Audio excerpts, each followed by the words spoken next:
会那个肥死好不好？小气耶，你别做一个拉丝的人。过来一个。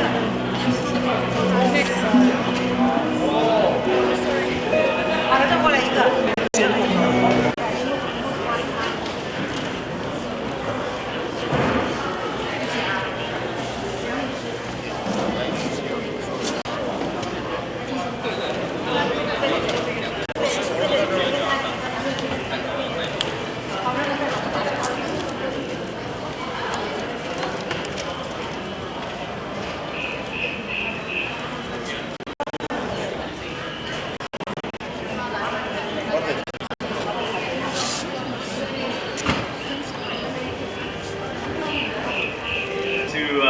The Chinese public speaking contest today on a very beautiful Sunday afternoon.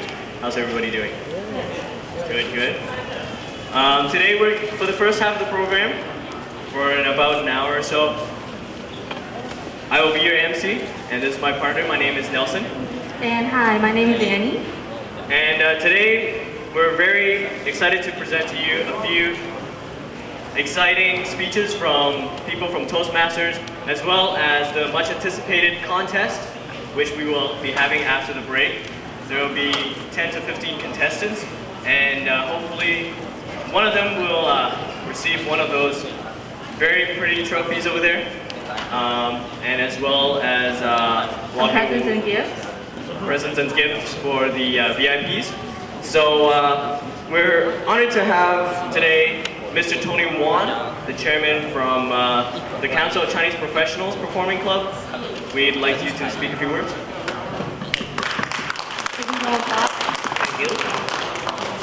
On behalf of the Council of Chinese Canadian Performing Association, I would like to extend my warmest welcome to everybody attending here. And I would like to use this opportunity to thank you a lot of the working group behind the scenes. They're working, night and day to prepare such an event for us. And also, I would like to thank Asian Interactive Youth Group and the Advanced Business Club, Mr. Tony Lo. Without their support, we won't be, such as today here to present this event. The purpose of this event is to promote the talent of language and cultural exchange. Well, we all agree that we are on the right track, and I hope that this event will be holding every year. This is our first attempt, and we know that today we are going to have some rising star to be discovered.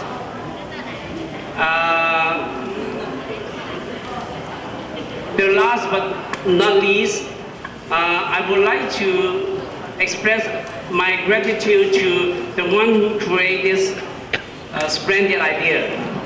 Thank you. For the next one, we would like to introduce Mr. Tony Look from the Advanced Business Club. Let's give him a round of applause.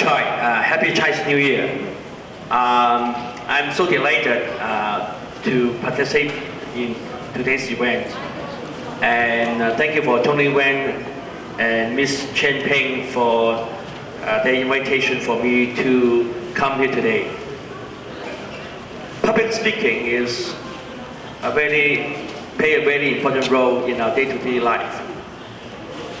And public speaking can enhance our self-confidence as well as our speaking ability. And Toastmaster Club, I know, is very successful in this respect, and I know they train a lot of people and enhance their self-confidence, and also a chance for people to share their experience with each other. So I'm delighted to come here and share my experience. Today, I see so many participants and judges and speakers, and I also would like to send my best wishes to those participants in today's event. I think whether winning or not is important, but how to learn and gain more experience is important.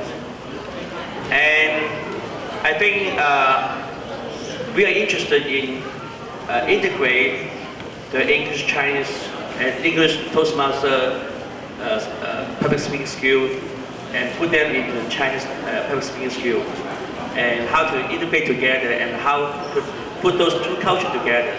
It's very interesting. So without further delay, I will pass the microphone to the next speaker, and I would like to send my all special wishes to those who participate in today's event. Our next speaker is actually from one of the former vice presidents of the Queen Park Toastmasters Club. She's Angie Zhao, and she's one of the organizers and one of the judges for the contest. So let's give her a round of applause and a few. My Chinese name is Zhou Xun. It's the same as a Chinese famous actress name. So a lot of people, when they heard my name, they always, oh, Zhou Xun. And then look at me, very disappointed. Oh, I know I always make people very disappointed. Before I came to Canada, people tell me, you know, have two things you have to remember. First one, you have to know where is men's washroom, which one is women's washroom. The second thing you have to know is you should know how to sell yourself. After I came here, I know which one is men's washroom, which one is women's washroom. I didn't make a mistake. And then I start to learn how to sell myself. This is a very important skill in the Western culture. When I start to learn, I find a great organization, that's the Toastmasters Club. This club gives you the opportunity to prepare a speech, to present a speech, you know, to learn all sorts of skills. Tonight we have 3 members from Toastmasters Club.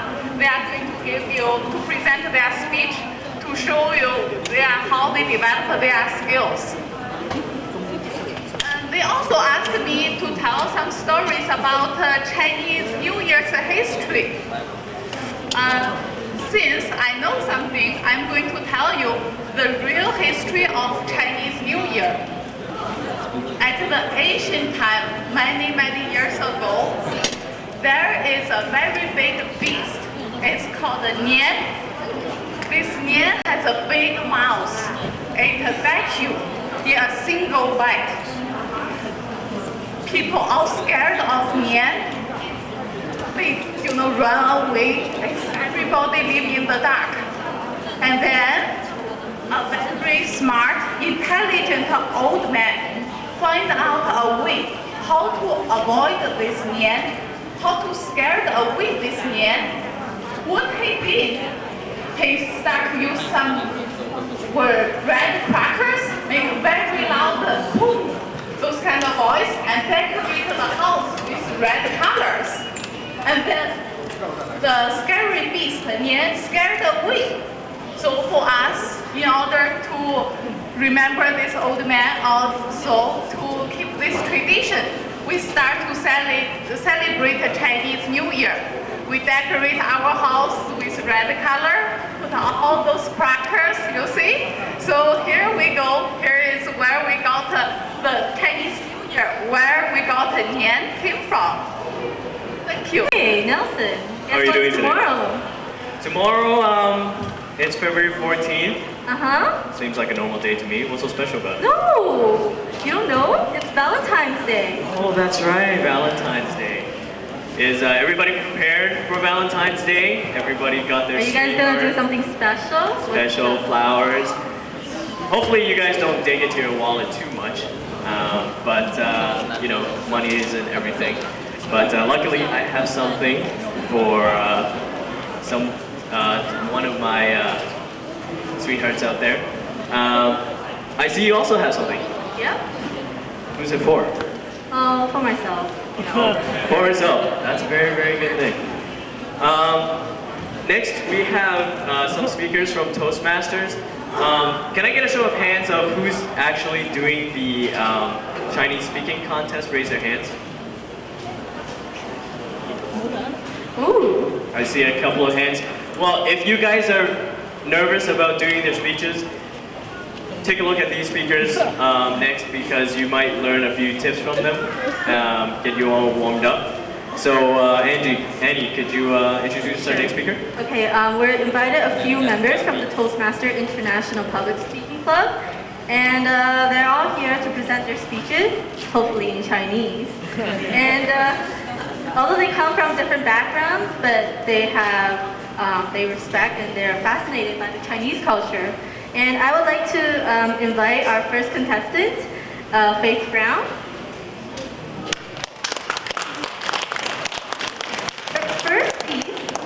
The piece that she's going to present to us are called I Love You, which suited greatly for the Valentine's Day. In the interior of North China, and she came to Canada when she was 11.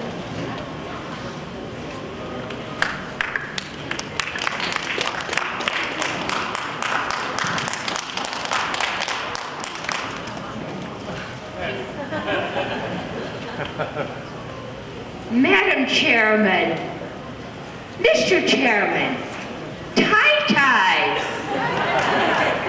Shen Sung, Jeremy, Haida, Gunya.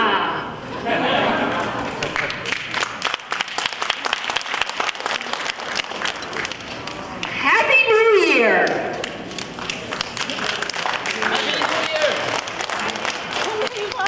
Happy Valentine's Day. Whiny. I love you.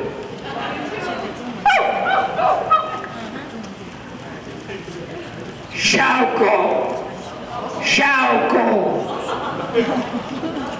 Vuzo si. I love you too. Shall go. Shall go. How about Ding Hao? Ni是Ding Hao人 今天Ding Hao 天 How many of you speak Cantonese? Cantonese. Oh, good Cantonese, Ding Hao Cantonese? How many of you speak French? Ah, Ding Hao French. How many of you speak Portuguese? Eric. And how many speak German? Eric. Oh, Ding Hao, Ding Hao. How many of you speak Japanese? Ding Hao Kuni. Ding Hao Shen Sung. Student. U of T student. What other languages do you speak? Mandarin. Wonderful. How about Urube? How about Dutch? And in Toronto, many, many more. How many of you really know how to say "Wa-I-Ni"? That's Toronto. It's like an orchestra. A symphony of languages. Do you believe me? Ningbai? Ningbai. Toronto's a symphony of languages. Do you want to prove it? Okay. I would like every one of you to say in any language you choose, "Wa-I-Ni," I love you. shall go, you too. Okay, folks, I love you. I love you, Aini. Happy New Year. Happy Valentine's Day. Stand up, please, every one of you, and say in any language you wish, I love you, Aini. I love you. I love you, Aini. Aini too.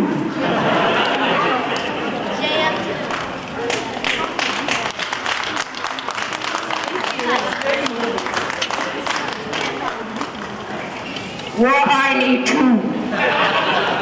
A marketing manager for a Japanese multicultural industry products company. His name is Mr. Kevin Jessup, and he travels to Japan often, but he thinks there's a very big difference between Western and Eastern cultures. And he respects the Eastern cultures, but he also loves the Western cultures, so he's got a mix of both cultures. And even though he speaks Japanese, he likes people to say, you know, "Hi Kev, how are you doing?" instead of "Konnichiwa, Jessup-san." So, without further ado, I'd like to welcome Mr. Jessup up to the stage so he can give us a speech.